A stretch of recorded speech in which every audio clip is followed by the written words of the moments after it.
Okay, so let's begin. I wanted to take a look at every single one of these. There's a lot of them, but a lot went unnoticed in the critique community. If you want me to look at your work, all you have to do is go to istebrak.com. Right here, there are a bunch of lists that I've just placed here very conveniently for you. And you go to the Google Community one, and this is where you can post your stuff. This is where I choose stuff for critique.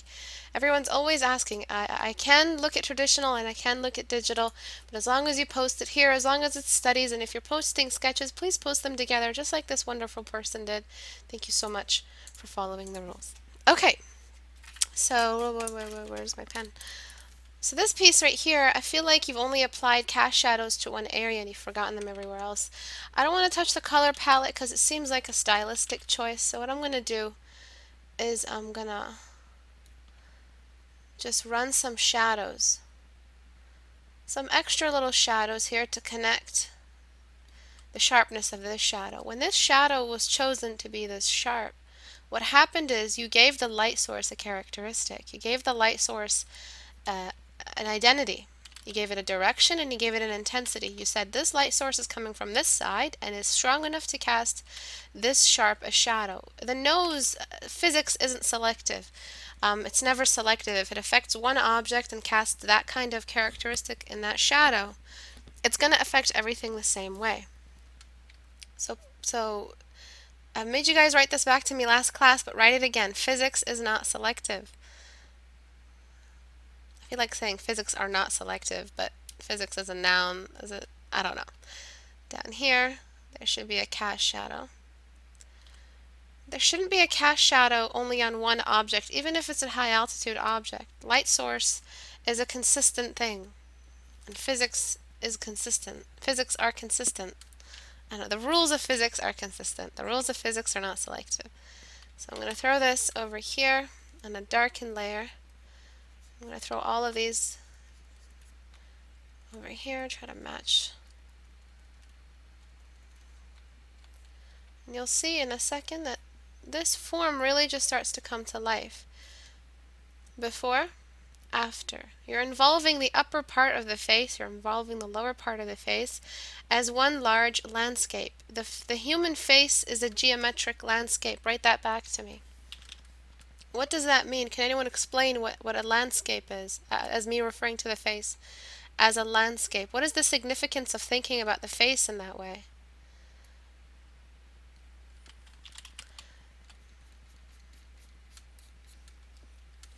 Right, just continuing this. The highest point of this part here doesn't get any shadow on it because it's the fattiest part. She seems to have hooded eyes, so.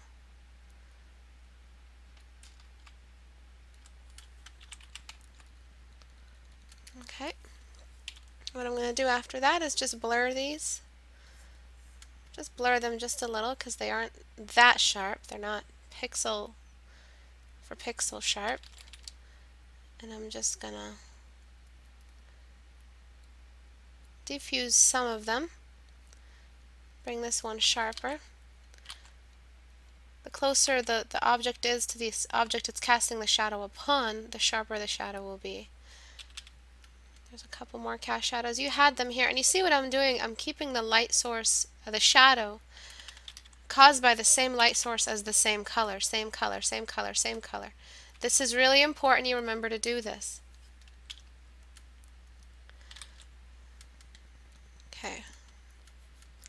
What this does is it unifies the light source, makes the light source feel like a universal force. If we give every shadow a different characteristic, we're not working as if the face is a universal landscape, or I'm sorry, a geometric landscape. We're not affecting the face as if it is a part of the same light environment. So these are all terms I've come up with in my class, geometric landscape, light environment, but I know they might not be familiar to you, but they pretty much mean the same thing. The face is being treated as a form structure, as a form study. So casting some more of these shadows, and all of these choices that I'm making are guided by the fact that I know the light source. I'm thinking about where the light source is coming from, and I'm not ignoring the light source's point of origin. Just making these a little sharper. The cast shadow here, all of this is because you chose the nose to have this kind of shadow on it. And I think people don't really know how to make a nose, a cast shadow, sorry, why do I keep saying random words? A cast shadow for the neck. I think people have a very difficult time choosing a cast shadow for the neck. And it might be because the cast shadow, they're not really thinking about the part, the face as being in front of everything else. So this one gets a little bit fuzzier because it's further away from the light source. So a couple of changes and the face has suddenly come to life. It's part of a light environment. The face feels more three-dimensional, more alive. Now a couple of other cast shadows you've missed is the lower eyelid, the upper eyelid, sorry.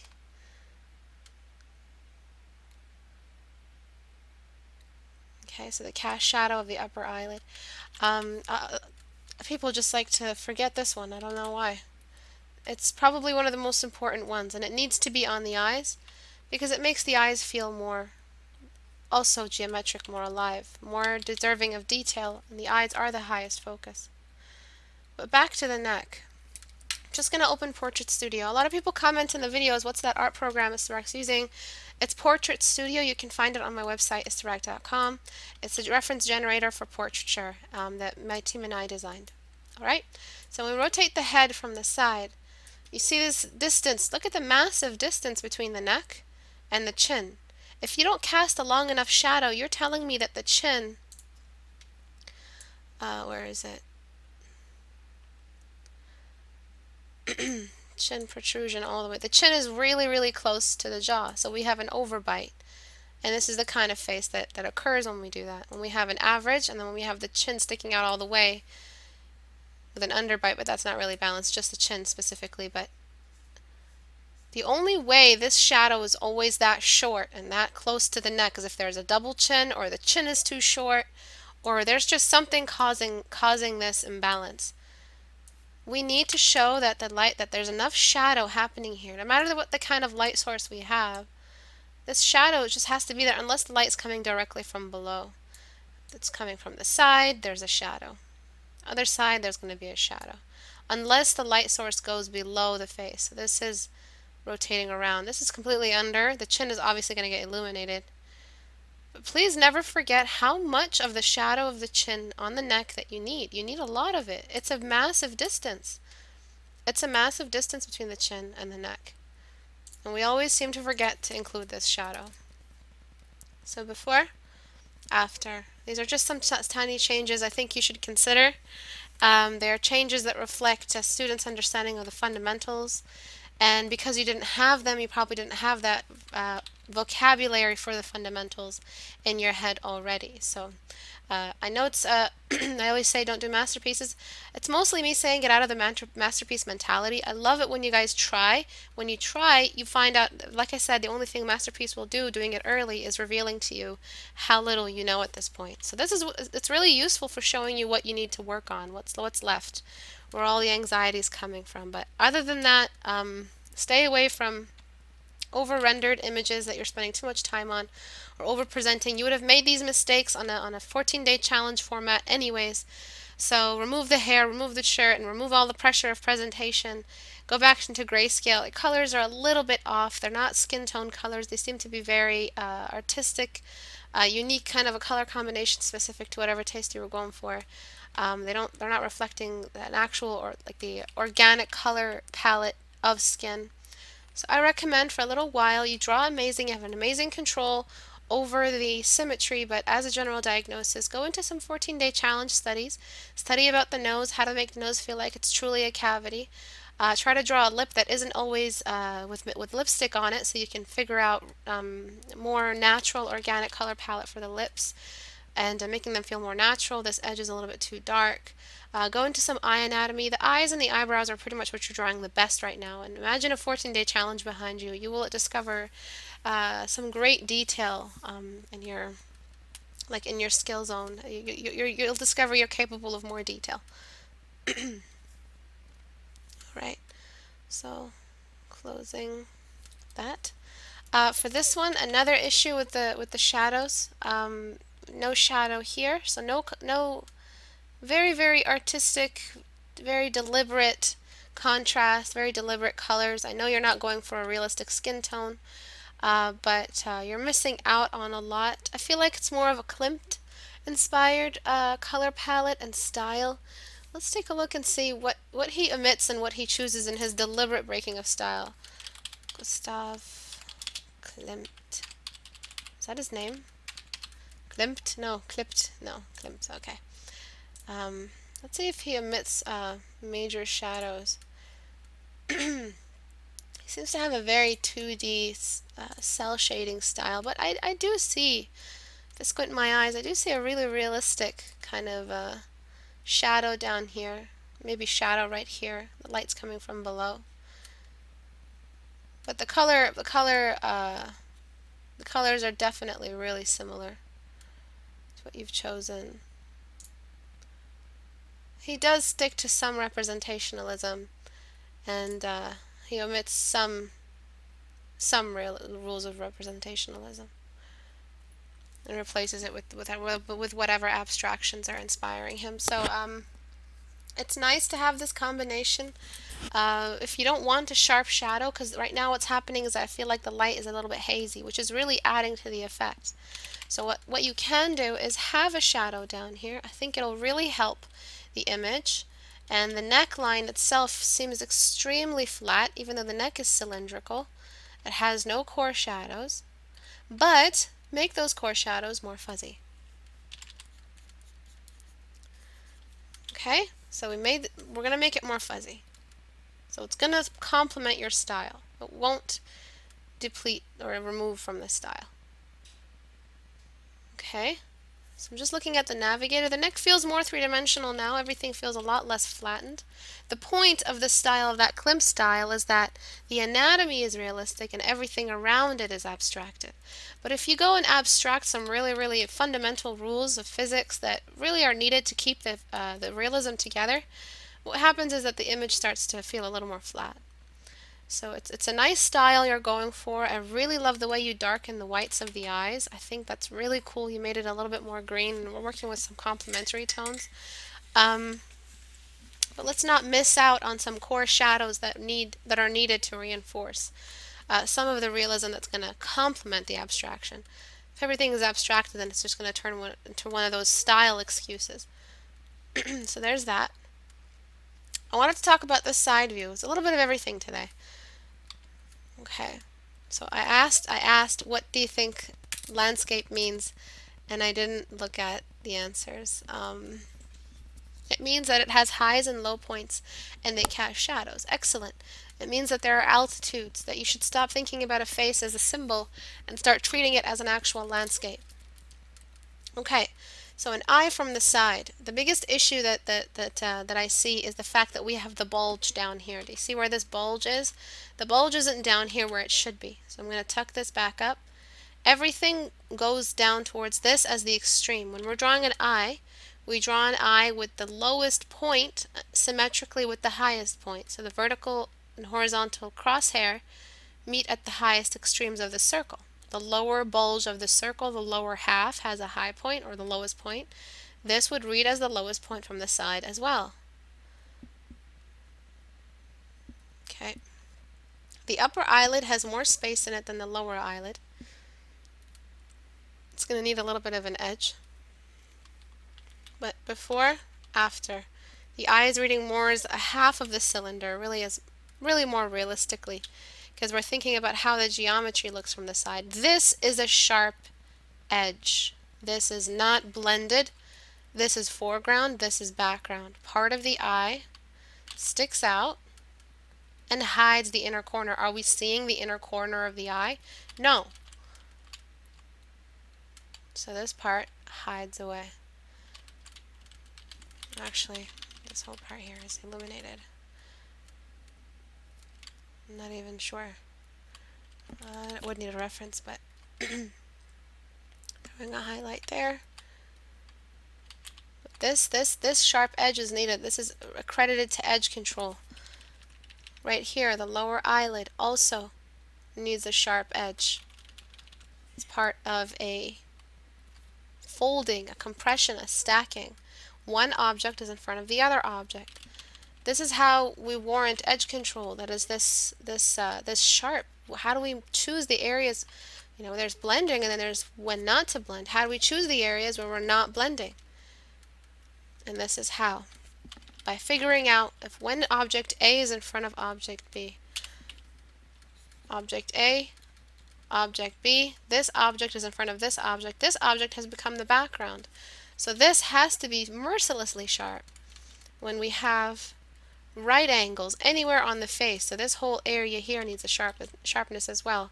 Or any kind of angle, obtuse, acute. If it's too acute, it turns into a cave. If it's too obtuse, it turns into a contour shadow. But it has to be somewhere near the right angle. Where this shade would not, because they're simply facing different directions, they're not going to share the same shade. And that's what the fundamental says. If two faces are facing different directions, they're not going to share the same shade because they are looking at the light very differently. One might not even be looking at the light and have a pure shadow to it. So right over here, this lower half cannot possibly be this bright. This is looking away from the light. The light's coming from above. So this whole thing becomes dark, and this entire lower area becomes bright because it's part of what's looking above. The side of the nose is too dark. Careful with that. Don't let it be completely dark. It's not a cave. You cannot use the same value word as the eye socket for the side of the nose. There are very different depressions. And connect this shadow to this shadow.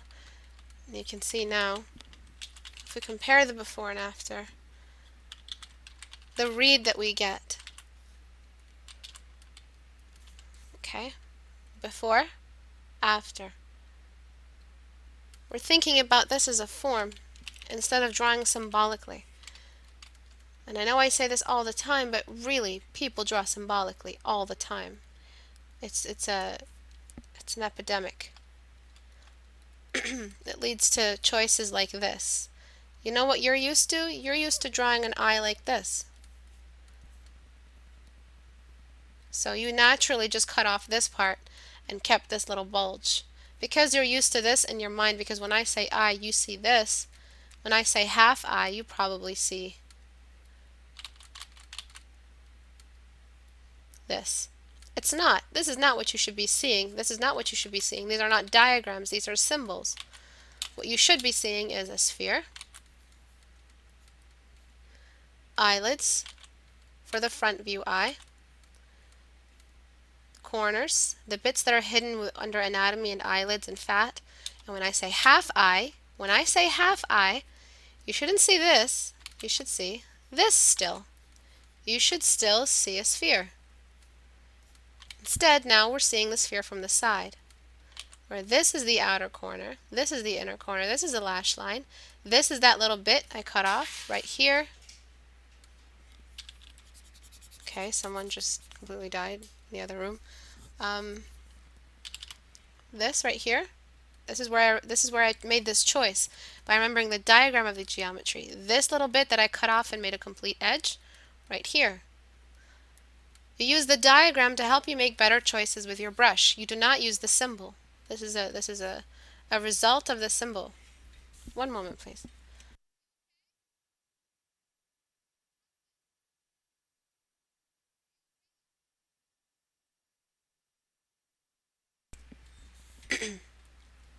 Okay, so does everyone understand these? You have the symbolic bug. Oh no. The way you're thinking about the shape. I feel it's worse when I draw lips for whatever reason I can't draw them for my life. I think thinking about things that are easy to think about as a geometry, that's easy. You know, a circle is a sphere is a sphere. It's easy to grasp that. It's because the lips don't have any specific shape behind them. They're just like a big mush. I think all you have to remember is that the lips stick out, and when you're drawing them from the corner, the 3/4, you have to remember that towards the outer corner, we're going to see bulges. But I really recommend you guys think of everything as a diagram. Create diagrams. Write this back to me. Remember anatomy in diagrams, not symbols. Write that back to me, everybody. 77 of you, write it back to me now. I want to see 77 messages. I don't care if you're on your phone, figure it out. Write it down somewhere so you remember it. Remember anatomy in diagrams, not symbols. Diagrams will help you make better choices with your brush, will help you remember or have better edge control, will help you see anatomy better and capture anatomy better in your work. This area here actually might be a little brighter because I'm looking at the navigator and I'm trying to track down this cast shadow. So I'm probably going to go here.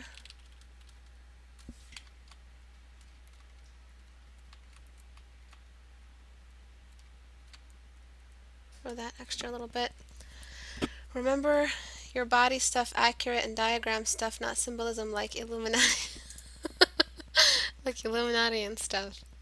So bad. Remember anatomy and diagrams. No, remember anatomy in diagrams. No. Not and. I'm sorry. Remember anatomy in diagrams. Think of it as diagrams. What am I saying? I'm saying diagram of eye. Alright, images. Remember anatomy like this. Like this. Diagram of nose. Remember it like this. And like this. Remember these diagrams. These help you realize the kind of elevations we have, the cavities, the cartilage. It's not hocus pocus. It's not going to take years and years for you to improve. All it takes is some efficient, well-guided thinking about objects, and you will eventually reach an endpoint, an end game, and that will happen so much sooner than you think. And you will be, everything will look like a diagram in a form study to you, everything. Yes, yes. If you were here live, you know why I'm about to laugh. Why are you like this? Oh. Okay, the background is white. Big mistake. No. You have a lot of work left to determining edge control. You have a good grasp over detail. The eyes feel believable to me. I just feel like you have a lot of studies left for color, and you have a lot of problem with texture. You don't have enough experience with hair texture. You're using single width brushes. Every artist, beginner artist does this. You might not even be a beginner artist. It might just be something that you inherited from when you were a beginner. And you're making these really, really bad texture choices. As I always say, a single pixel width brush will not render hair for you, will not render for you. You have to understand how hair works together, how it clumps, how a large brush can paint a head of hair without having to shrink down to a tiny little brush, because it feels very wiry. Unless you're deliberately trying to make hair feel wiry or synthetic or something, then go for it. But this is not a good choice. Please don't ever do that. Choose a gray background from now on. A gray background will help you choose better colors. The skin tone itself, everything was a little bit too yellow. I'm just going to push it towards the reds and desaturate just a little bit. And I'm just looking at his skin tone. And if you look at the before, very, very yellow skin, probably supported or influenced by the really light background. But before, after, feels a lot less yellow, a lot less fake tan. When we pull all our skin tones out of yellows, it'll look like a fake tan. There is no tanning salon on earth that will remember, if you want to tan people and not make them look orange, can you please add some red pigmentation to your tan cans? No fucking tanning salon will ever remember that. There's such a bunch of bimbos and morons.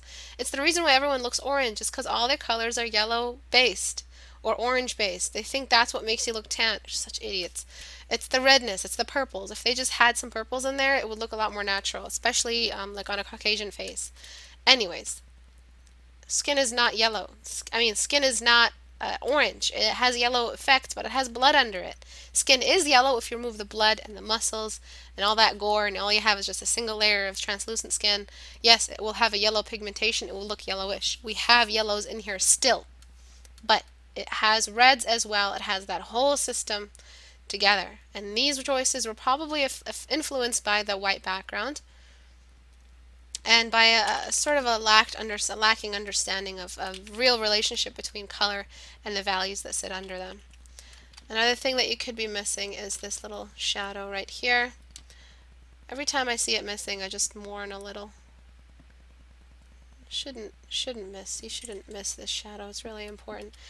And then finally, if you want the skin to really look lively, what you have to do is grab the actual light source color. So it is yellow, but it's not just yellow, it's yellow white. And we're going to run this color over anywhere where the light is touching. What this is going to do, it's going to make the skin feel shiny. Shiny because it's reflecting the actual color and shining it back of the light source. Look at that. Look what happened to the nose.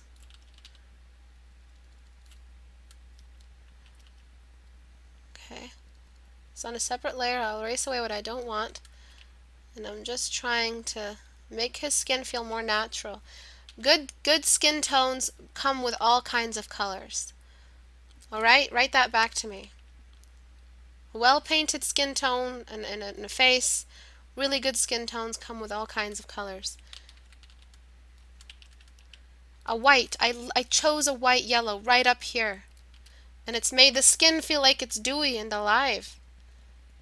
I mean, you want this realism. It still looks a little bit yellow to me, but compared to before, it's a big jump. He looked like it was a really bad tan. Then after feels a lot more natural. This, removing the tiny little hairs you've used to render the hair, this is unnatural. This doesn't happen in the real world. This isn't fur, it's hair. There's a giant stomping through the house, causing all kinds of mischief. Hey! But yes, please don't use a single brush. It's not good. Colored skin tones are good. Skin tones is like Skittles. Taste the rainbow. Well, skin tones have lots of colors. Well-painted skin tones comes with all kinds of colors. The color of the light source, the color of the pigmentation, whatever it might be, old people, young people, like lipstick or whatever, makeup or pigmentation. The colors of the blood and the capillaries mixed with the skin, the color of the skin itself, the color of the shadow, so color theory. Reflected colors from the room, saturation, different levels of saturation with the colors, all kinds of colors and characteristics of colors. And if we look at the before and after, and this is just by using the white and moving the colors over to a pink. So he actually feels like a Viking instead of a Viking that tans too much. What I would do is I would desaturate. I'll just get my sponge tool, put on desaturate. I'm just going to desaturate areas that are shadows. Just a little bit. This is going to make them feel more cool all around. It's going to make them feel more purple without me having to bring in any purple. Okay, so before, after. Does the skin feel more realistic to you guys now?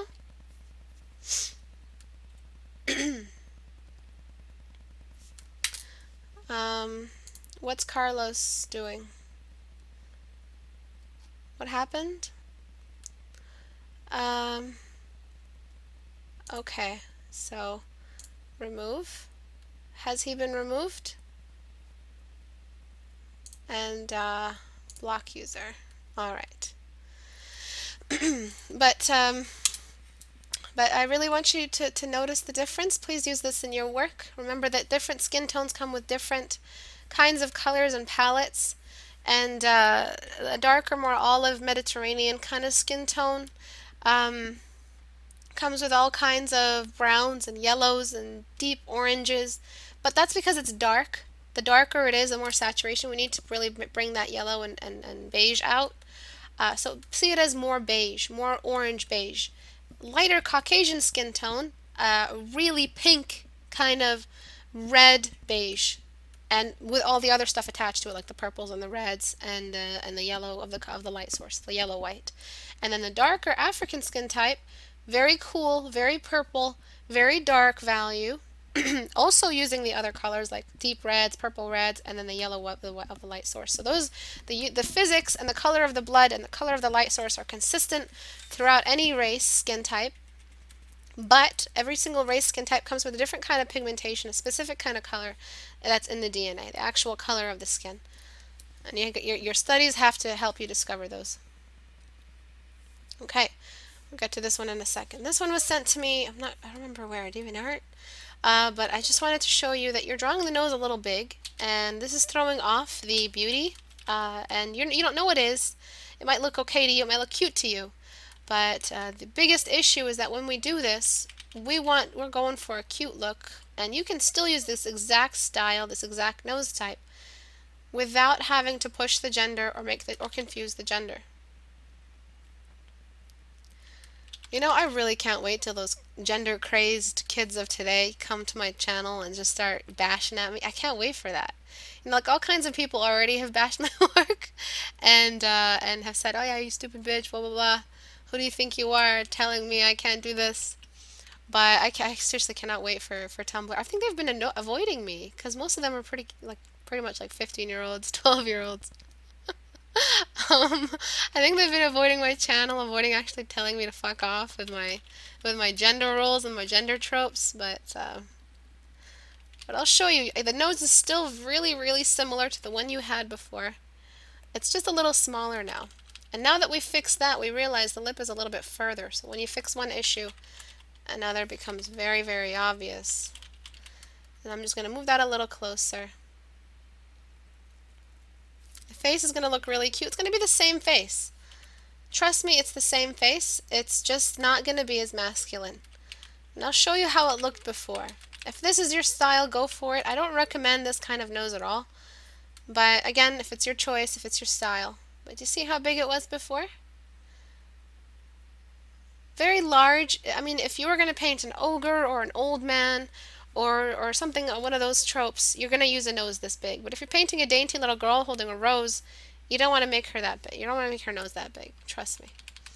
Another thing that you could be not noticing, I'm going to mention it anyway, are the cheekbones. You might want to give the cheek a little bit more femininity, less prepubescent baby cheek, more, full-grown woman. I mean, she's got boobs, so she's gonna boobs. She's got boobs, so she's gonna be able to, grow a cheekbone or two. Even if you don't have large cheekbones, you have cheekbones as your cheekbones mature as you get older. I'm closing off the triangle of beauty just around the chin, tucking that in. Bringing this down. And you notice the face is a little more beautiful than it was before. A lot more beautiful. Okay, so before, after. If you're making these choices for males, for females, all you'll have is these choices when you paint males. All your characters are going to look like males. So before, after. Basically what you were doing was you were using these lines. The small cranium and the large head. You were using this shape with the nose and the small eyes and the distant lips. This is the ogre. This is the inversion of the triangle. The lip should be a little larger. But this is the inversion of the triangle. Large nose, eyes really close to the thingamajig, to the nose, really close to each other.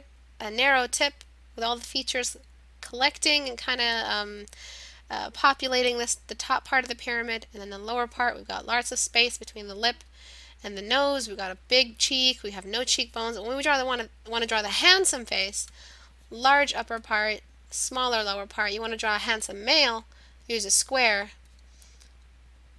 And you can use this nose. You can use the exact same kind of nose, but it'll be smaller.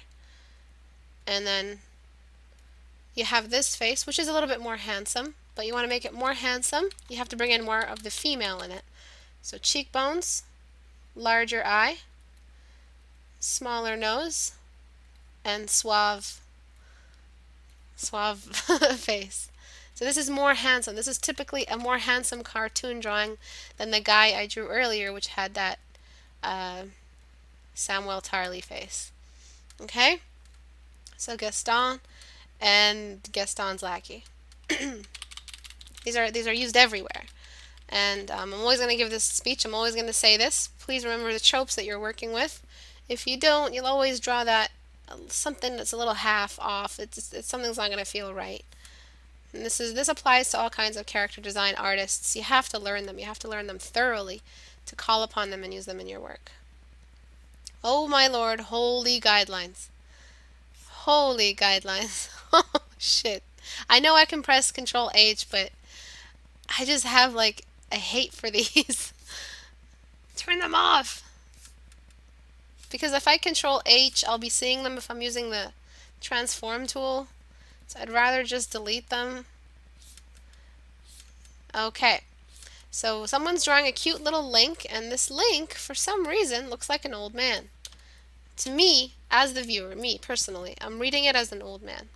For many reasons. The lips are wide, there's laugh lines, and the nose is a little bit big. These are all the things we do when we want to draw an old guy. That's it. I'm sorry, old guys. I love you, but this is the rule. I'm going to get old one day and I'm going to look like an old hag. So don't worry. My ass will be bitten. My comeuppance will happen. Maybe I'll stop talking about like old people tropes when I do get old. I don't know. Maybe I'll just laugh it off. But I got rid of that. Face looks a little bit more cute. All right? Just this by itself. Just this. Okay. So before, after. Those gave age. If you're using, when cartooning, you only have so many things you can do before it's too late. You've already entered another trope.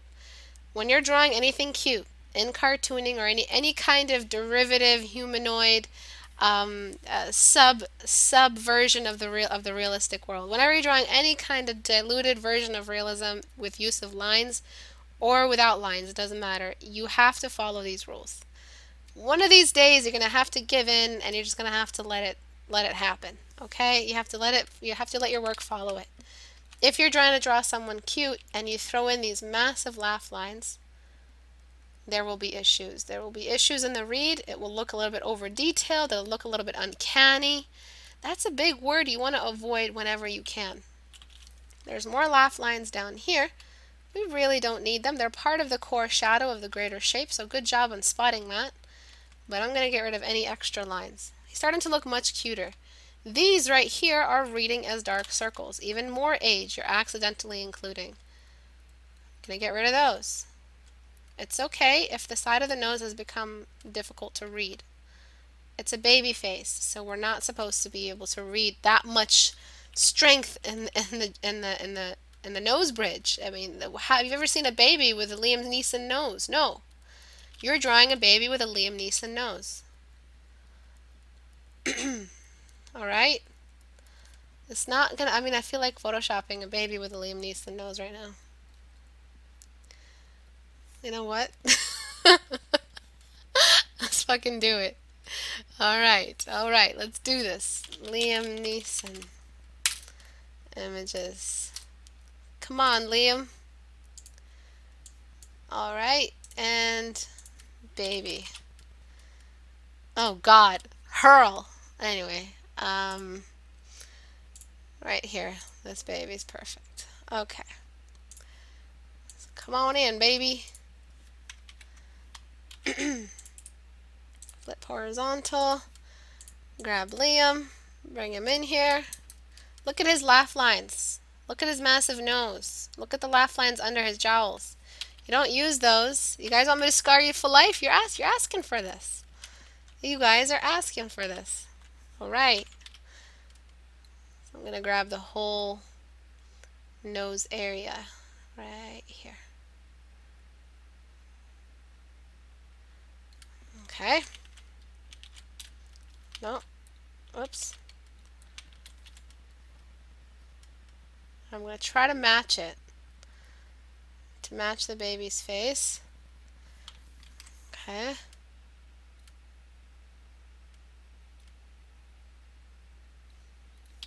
Erase these edges.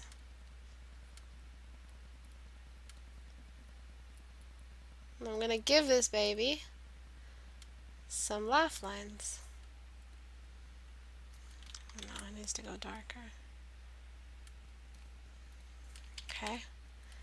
I'm having too much fun, to be honest.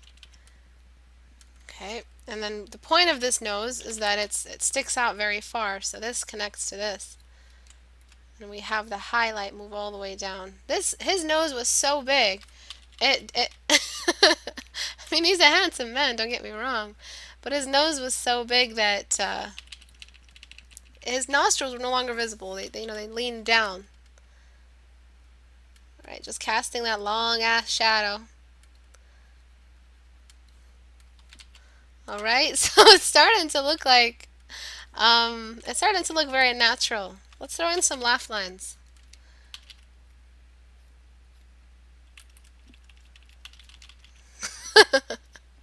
That is one sarcastic looking baby. He looks like he's listening to why you should hand your essay in a little bit late. And your explanation about why that weekend you were really tired and you couldn't work on your essay. He looks like a sarcastic professor. Alright. Then you had those shadows, right? On either side. Let's throw those shadows in. Okay, let's desaturate.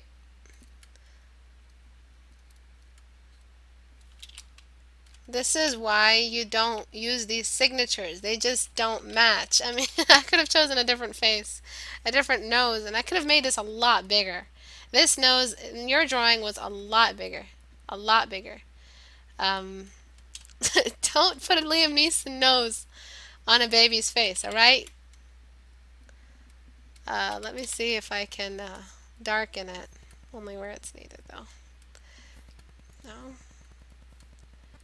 Darken. Okay, nice. That matches. And then I'm just going to erase away the highlights. Where do you order the Liam Neeson babies? Look how big his nose looks. Okay. Don't make this mistake in your work, or this baby will find you. Okay. Now it looks like an old grandma, doesn't it?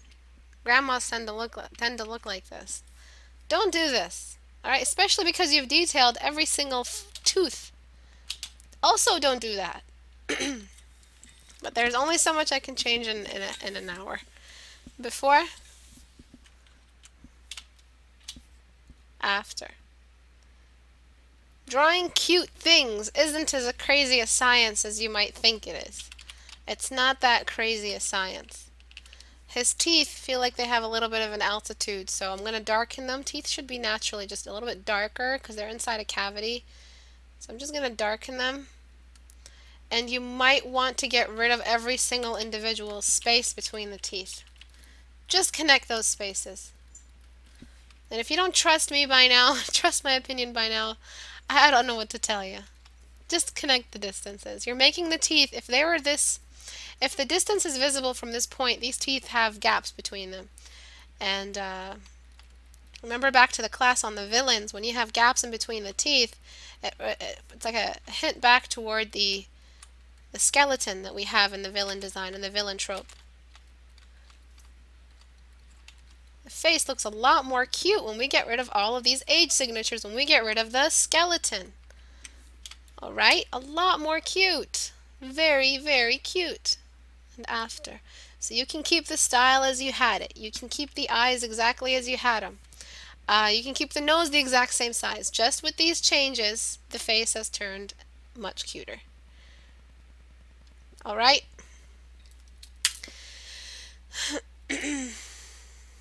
I think if you want to go cute, then minimal detail is the way to go. No, AutoCAD. The minimal detail is not the diagnosis here. The diagnosis is that you've confused tropes. The person who's painted this has confused the tropes.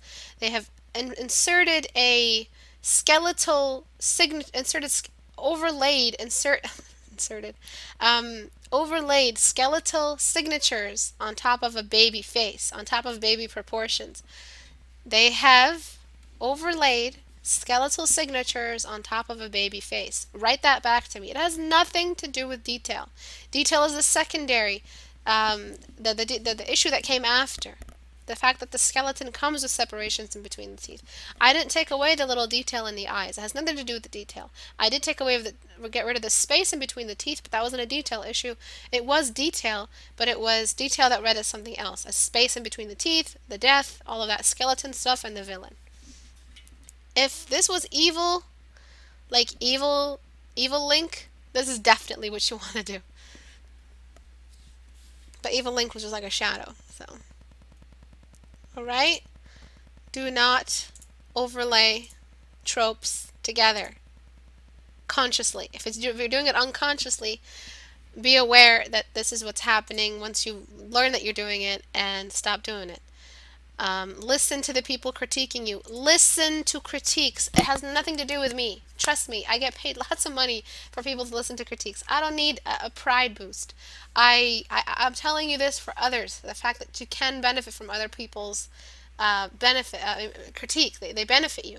Listen to critiques. Listen to people. Listen to what they have to say. Even if they're not artists, they'll tell you, he looks old. That's what they'll say. They're assholes, but they'll say it. Like that one time my sister looked at my painting and she's like, damn, that neck is long. Ew. After that, I never drew an overly long neck ever again. You just gotta listen to them. You gotta take a step back. Let them show you their reactions, and let them show you how what's happening in the painting. Let them react, and then figure out what's causing that. Track it down. It's usually a confusion of tropes, confusion of body weight, some kind of physics issue. There's definitely something happening when someone thinks that you're drawing an old man. Alright, this was an attempt to draw a male face. Really, really good job. Proud of you for trying this out. I think this person drew lots and lots of female portraits. But to maximize, because you're still drawing the pretty boy, you're still drawing the androgynous face. I've seen girls with this kind of face. The best thing you can do is lengthen it. Alright, so we're lengthening the face. Increasing the size of the nose. These are all masculine changes. Whoops. Need to make new layers for everything.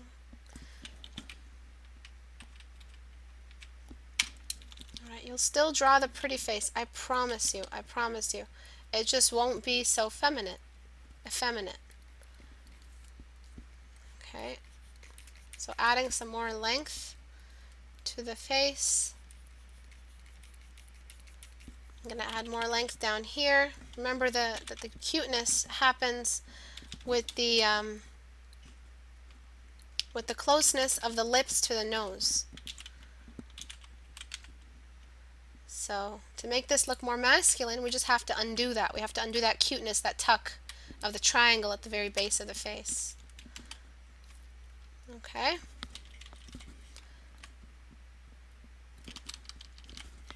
At the end of the day, you realize, oh my God, it's not about me drawing for the next 5 years before I improve. It's just a bunch of rules I have to learn. If I had known that as a kid, man, my life would be different. Alright. And you did include a nice sharp jawline. I'm going to go ahead and make it a little bit more strong. A person with this thinness in their face, their jawline is just going to stick out. More square, less triangle is the key. Alright, so more square for males. You want them to look pretty. Trust me, they'll still look pretty if everything is still triangular in some way. Larger chin. And I'm going to decrease the size of the eyes. Just a little. Okay, so this definitely looks more masculine because the bone structure is there, the gender, the biological gender is there, and then adding that, like imagine a boy walking around and you have the signature shoulder blades, you have the signature shoulder, you have the signature collarbone, large chin, large jaw, like perfect features, perfect Final Fantasy proportions. But when we get to the face can do all kinds of things. It can really mess things up for a character. But before, it was still a girl. It was still that squarey necks, kind of girl face. Maybe there's a little bit of extra space here, but that's fine. I'll bring it down in a sec, but probably bring it down now. No, I need to do shit. That. Okay. So just a little. But before, after. You really want to push the gender? Break the triangle. The triangle will still be there, but you gotta break it. So for females, the triangle was just a dainty little perfect thing. So pretty. Big eyes, tiny nose, and tiny little elf mouth. Basically a cat. Perfect. It'll fit right in. Perfectly. But after, what you do to the triangle is you do this to the triangle. What did I do? Whoa. I cut off the bottom of that triangle, made it less, made all the features have less traffic down here. Right? When they have less traffic down here, it means that the features have been distributed along a larger face, a more broad face, larger features, a little bit of the ogre. So this is the elf, and this is the ogre. Small eyes, big nose, and big mouth. Big eyes, tiny nose, tiny mouth. Still cute, still ogre-y. This can be larger. This can be a massive cat. It can be dinosaur size. It doesn't matter. Cuteness is cuteness. Proportions are proportions. Men are like this. Cute men. Ugly men are just they sit right here, poor guys. But cute men have the large eye. They can have a big massive eye. I mean, it's going to be a girly eye, but a little bit less of a female eyes tend to point down with the upper corner like that. More cat-like. Pretty female eyes for pretty characters that we're designing. We're talking about ideals here. And then the nose, and then the mouth. Alright, still a triangle, but not going down into a very feminine chin line.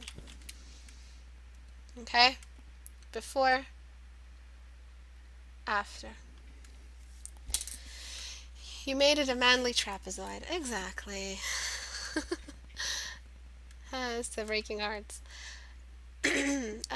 Someone's asking me a question. Wait. Is it bad that the nose looks a bit long to me? No, it's not bad. It is a bit long. I did lengthen it for the sake of the demonstration. It can be a little shorter. But right now it's pretty much where the nose used to be. Just larger. I re-lengthened it. I de-lengthened it. That's not saying all critique is positive or useful. All critique can be made into a positive experience. If you wear your heart on your sleeve and your painting is an embodiment of your inner soul as if you've connected to it in a superior level that you've drawn it in 30 minutes, unless you're doing that, you'll never be able to accept critique. Every critique can be turned into a useful, can be made useful. Okay? Every critique, you can benefit something from it. If someone is saying, I'm saying critique, I'm not saying every criticism. A critique is someone who's deliberately attempting to show you where the issues, in their opinion, are in the picture, in the painting. If someone's saying this looks like shit, I would smear my crap on. If someone's saying something like that, you can just tell them to fuck off, maybe give them a punch or two, and then just have them, go on their way. But that's obviously not a critique. And what I'm saying is a critique. Someone says, the eyes feel a little bit off to me. Something is a little bit off. They're saying this for a reason. Their eyes are just as experienced at looking at the world as yours. And if a blind guy came up and said, well, this doesn't look good to me, you shouldn't take him seriously because I think he's making a joke. No, I mean like someone saying this is shit. Like I said, someone who says this is shit, this is not a critique. That's just an asshole being an asshole. A critique, you know who to listen to. You can tell when someone's trying to give you a critique. Every critique, every person who's there to tell you this looks off to you and they're really badgering you about it, then listen to them. There's something happening in your image. I've learned lots from coming to your classes. I'm happy. That's not what I heard. True, all ogres are cute. You do you, boo. Being real with this stuff.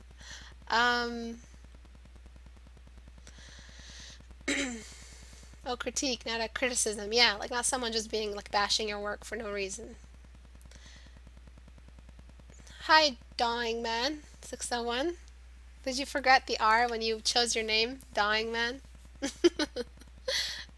Drawing Man without the R. Difference between men and women lips. Women lips are a little bit more full. This guy's lips are perfect. He chose a really, really good lip shape.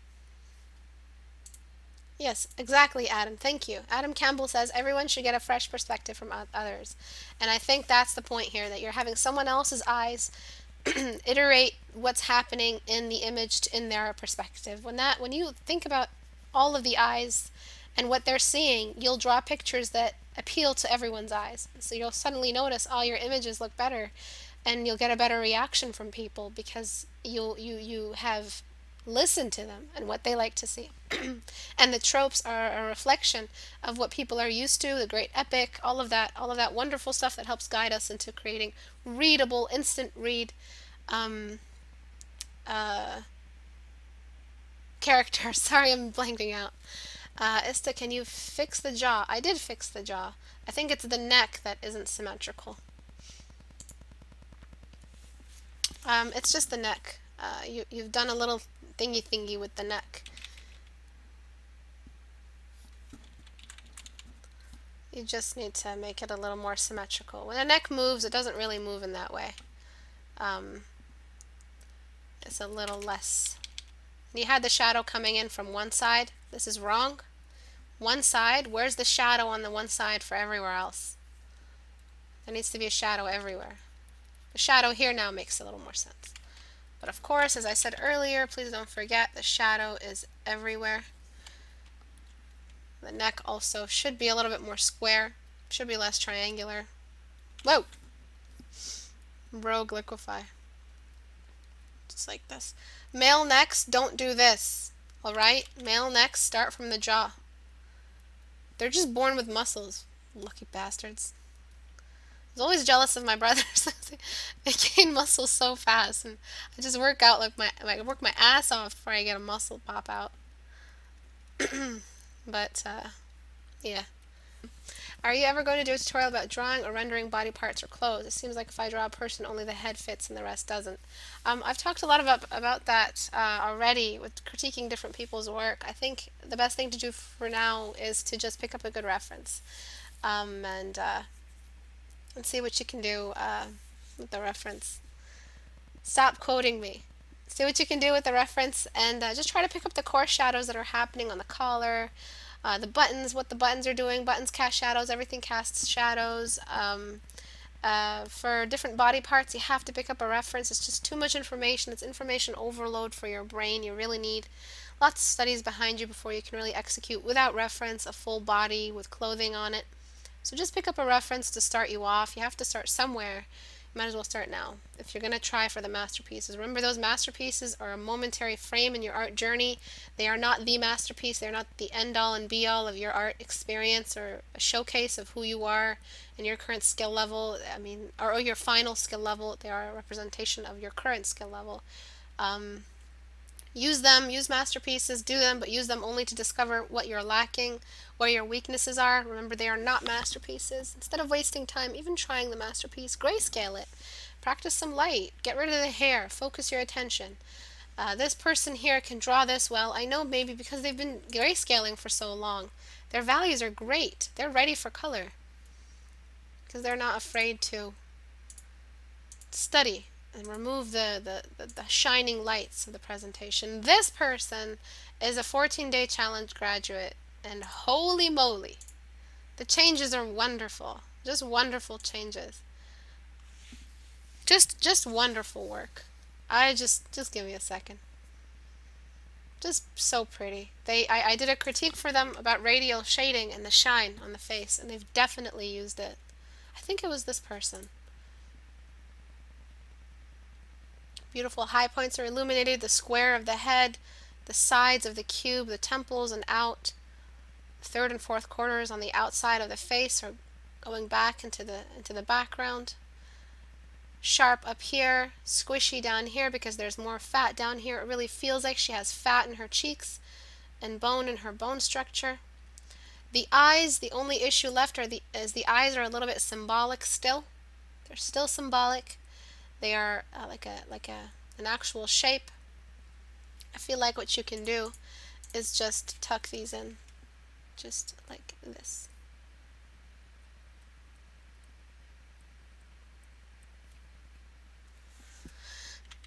I have to get the old eyeballs back.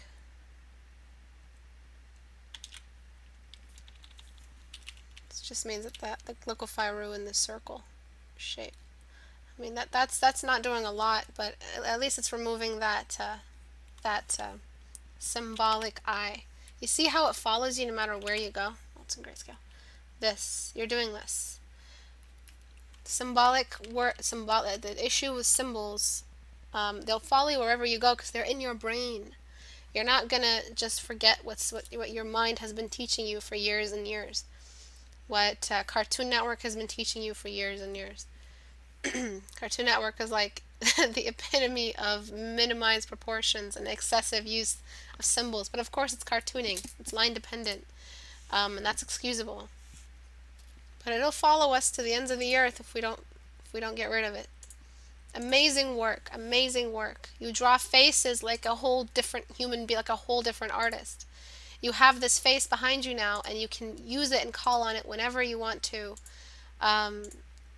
Work on a face. You just have it. You have a face now. You have a face now.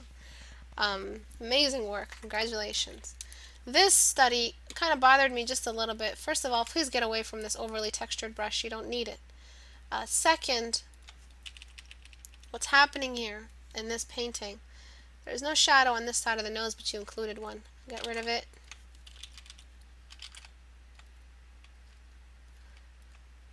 And what I wanted to show you is when we're layering the values one after the other, I will, in my own work, outline it just like this, like a pair of glasses.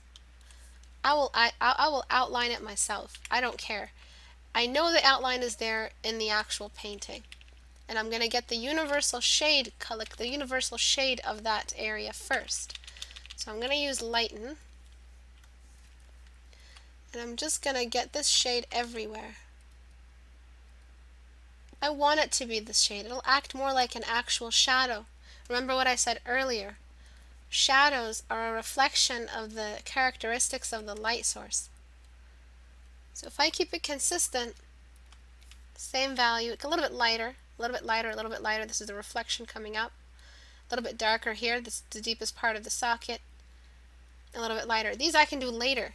But all I want right now, my most important job, is to get the shape down. This shape is really readable. You missed the fact that it's a circle at the top because this is a cylinder. This is a circle at the top. These are the things you get early on with your brushes, with those large geometric brush strokes. This is the kind of stuff you want to get. This cast shadow reads more to me than the cast shadow which came earlier, which was much more messy. Now that we have this solid shape, then we can accessorize the shadow with exceptions. The reflections up here and the excess shadows down here. Alright, but this feels more like a cast shadow than anything else because we're creating the shape. The shape is a reflection of the object casting it. Its behavior is a result of the light source's characteristics. A little bit dark, not that much. Okay, so I really want to see this more concentrated time dedicated to the early brush strokes where you're really mapping out the behavior of the light source. This shadow, all of these, this is reflection that's happening beside him, but typically all of these would be at the same temperature. See, this is entirely diffused because there's diffuse happening all around the house. It's diffusing the shadows on his face. Beautiful bone structure. It's just a beautiful person. Lots and lots. You see how what I mean by male face is that Neanderthal brow right here. This is casting a large shadow. That larger nose, like kind of the ogre face. Really handsome man. No doubt this person has a nice handsome face. But it's a male face. It's male genetics. Okay?